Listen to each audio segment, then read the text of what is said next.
Welcome to SibSpot. Today's stories are about entitled parents. The first story is by Darren Rocks.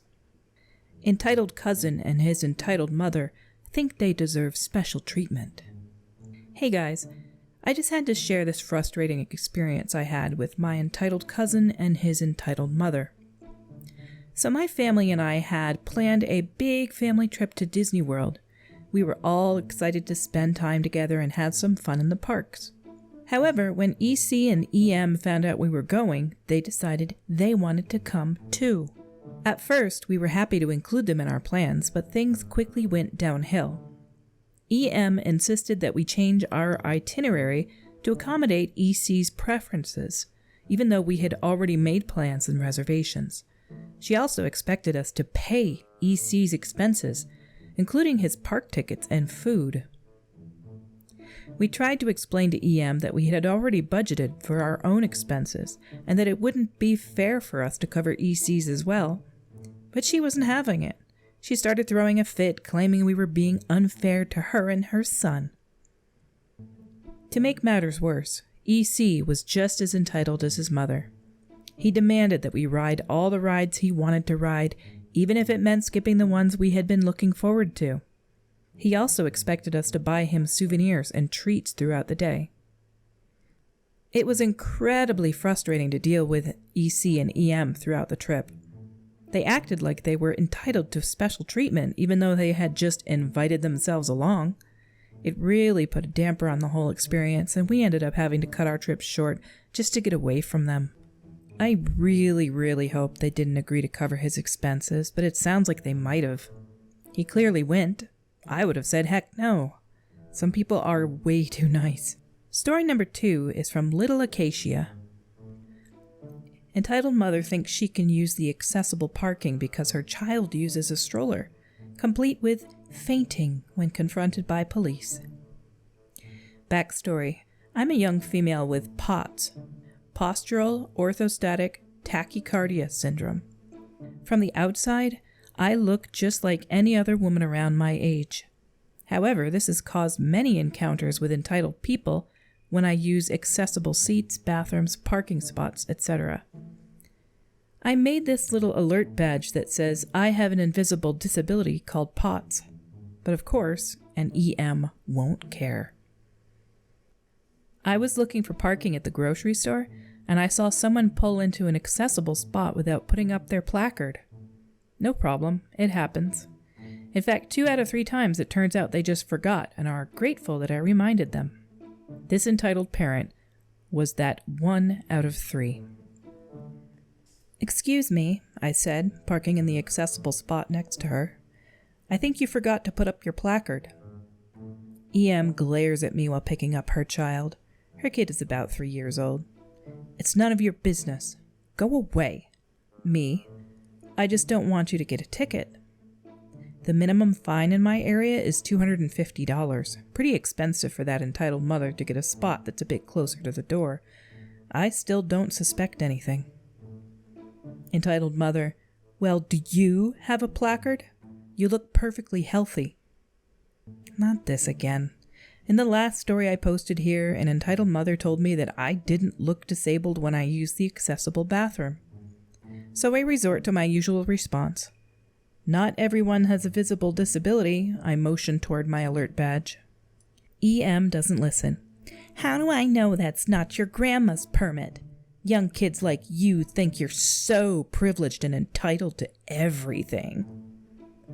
Yes, I'm so privileged to have expensive hospital bills, a heart rate of 130 plus every time I stand up, failure of my autonomic nervous system, and get judged by entitled people who think they are the handicap police.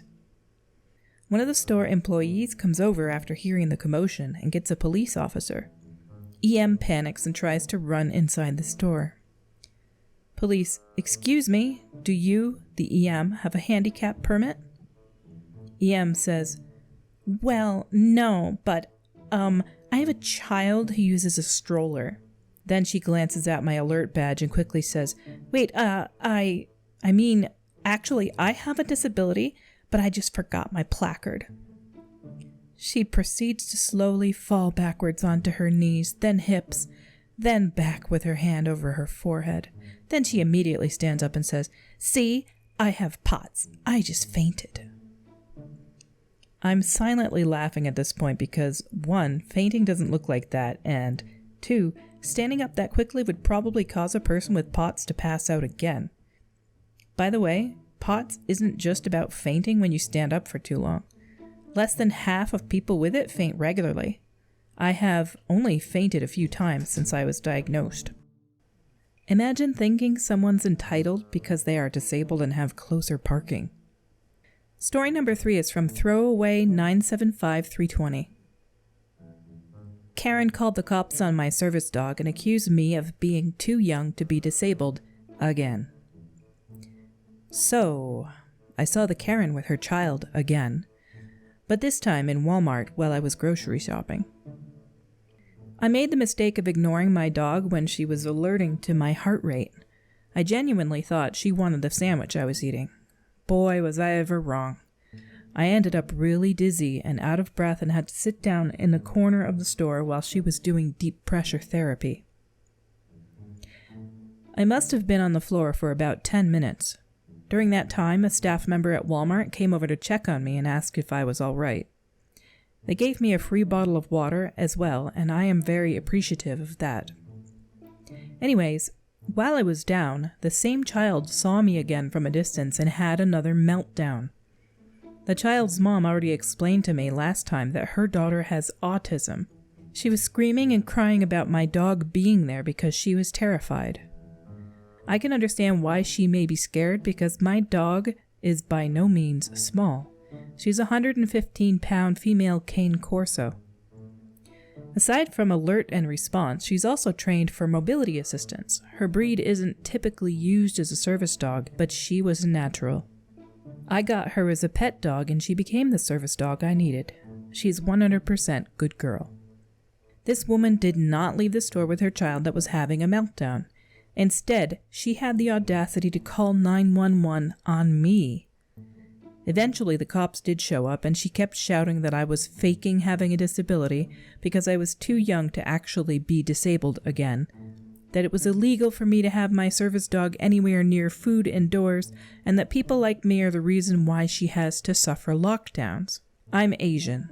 She said the least thing I could do is be considerate and stay home away from everyone and keep my dog at home where it belongs. My dog was very clearly vested with tags that says service dog. I showed the cops my medical note that I carry stating I require a service dog. In the end, the manager banned the woman from coming to the local Walmart for a year. The cops only gave her a warning for wasting their time and escorted her off the property. Apparently, this is the second time this same person's had trouble with this specific woman. Some people just love drama and attention. Lady, your life is not a sitcom. At least not one I'd want to watch. Our last story is from Cinnamon Heaven. Karen on a plane. Just to make it a little bit more clear for this one, whenever he says whatever, he's saying no. This is my husband's story, but he doesn't read it, and I just lurk. So he has weekend planned with his boys, and we live on the West Coast, but most of them live on the East Coast.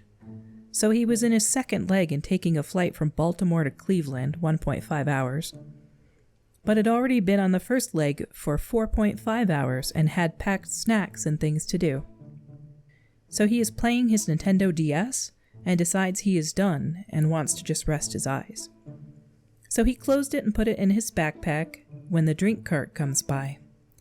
The flight attendant advised me that the woman across the aisle would like to use my gaming device. And he said, whatever, I'll take a Coke Zero. Then the woman who I shall refer to as Karen started demanding the flight attendant that I give her precious Timmy, about 9 years old, my game. He said again, yeah, whatever, and starts to eat his snacks.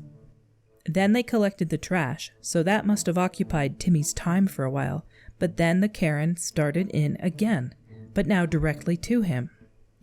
Karen, are you playing your game? Hubby, nope. Karen, well, my Timmy would like to play your game.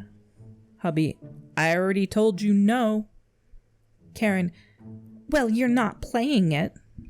Hubby, and neither are you. She then got red-faced and started reading her book. With this memory, he got petty revenge even though she will never know.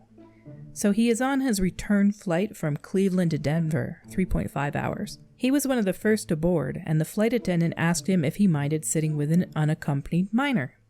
His name was Colin, and he was about 12 years old. I said no problem. I used to send my daughter that way for visits. I can tell he is bored, and asked him if he liked Pokemon. He said yes. So I gave him my Nintendo DS to play. Then I opened my backpack and offered him snacks. He was so happy. He ate trail mix, beef sticks, and Starburst while playing his favorite game. And all my hubby could think of was that horrible Karen with her bored son on the first flight. Ha ha ha. So the flight attendant was so happy I was occupying his time, she gave me the entire Coke Zero can instead of one tiny cup that the other passengers get. The next time around, she offered a drink on them, and I discovered that I like mango vodka seltzer, and I had two. He was so excited to tell when he got home of dealing with a Karen in the wild and a much better experience on his next flight.